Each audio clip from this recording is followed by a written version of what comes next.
Usually, the three main candidates for the NBA's Most Valuable Player award are clearly identified by this time of year. However, this season, the MVP race has been extremely stacked, which is why I decided to put some order in all that by ranking the top 10 players who should be winning the 2021 MVP. Starting with a honorable mention to Chris Paul, who deserves to be in the conversation when looking at who has the bigger impact on his team to determine which player is truly the most valuable. I mean, last year, Paul took a team that had a 0.2% chance of making the playoffs to the 5th seed in the West, and this season, he brought a team that hadn't made the postseason for multiple years near the top of the conference. But let's be honest, CP3 simply does not have the stats to be the league's MVP. Now finally entering the top 10, we find Donovan Mitchell.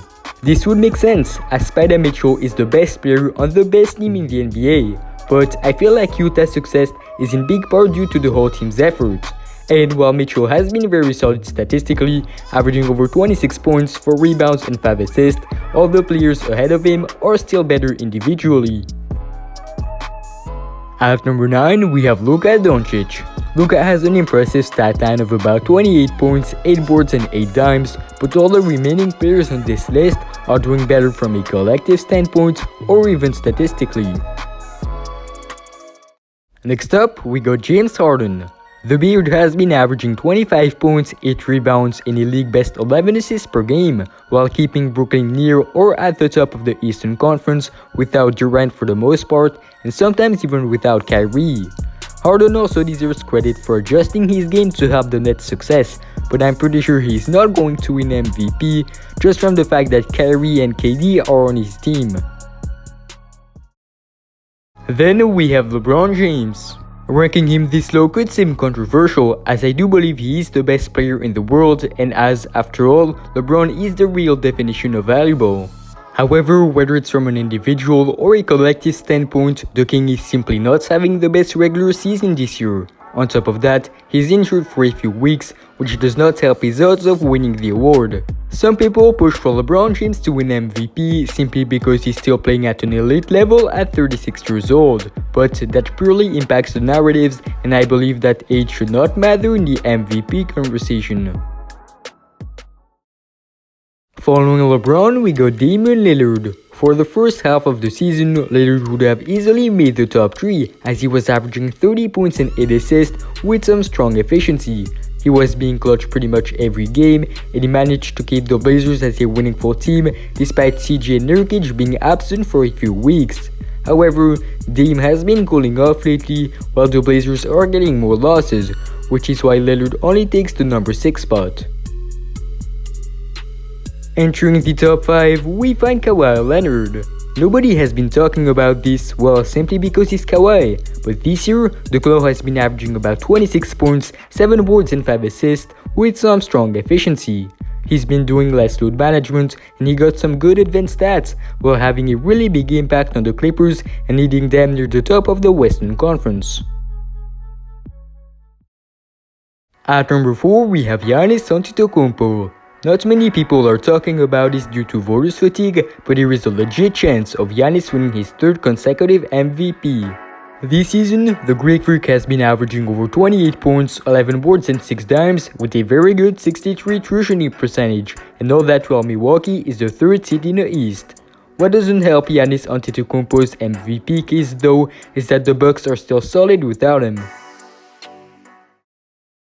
Entering the top 3, we find Steph Curry, who's been amazing this year, scoring at a higher rate than his insane 2016 season with some elite efficiency. Now, people are going to point out that Golden State is not even in the playoff standings, but Steph is technically one of, if not the most valuable player in the NBA when looking at the impact he has on this team, whether it's visually or from a statistical standpoint.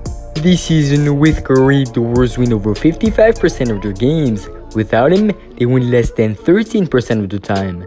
But it doesn't end there.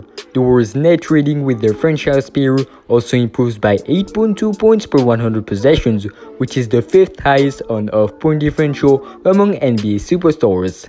And with Steph Curry on the court, The Warriors have a 114.2 offensive rating, which would be the 8th best offense in the NBA. But with Steph on the bench, they only have a 104 offensive rating, which would rank second to last in the entire league. So, if you take the term MVP literally, Curry most definitely deserves to be in the conversation.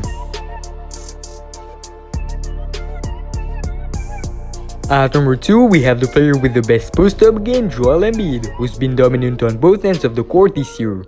He's been averaging 30 points, 11 boards, and 3 assists per game, with a really good true shooting percentage. He's also leading the NBA in player efficiency rating, and his team's win percentage, point differential, and offensive rating improves massively with Embiid. The problem though is that he has missed a lot of games due to injuries and health issues. Possible career high. Hits for 3. But who I believe should be winning the 2021 MVP is Nikola Jokic, who's been the best player statistically this year. The Joker is arguably the best passer in the league, and he's just extremely skilled and talented for his position. This season, he's been averaging about 26 points, 11 boards, and 9 dimes per game with some great shooting splits, while having an insanely high offensive rating and while leading the NBA in a bunch of advanced stats. And Jokic is doing all that while leading the Nuggets to a lot of wins, and he improves their offensive rating massively.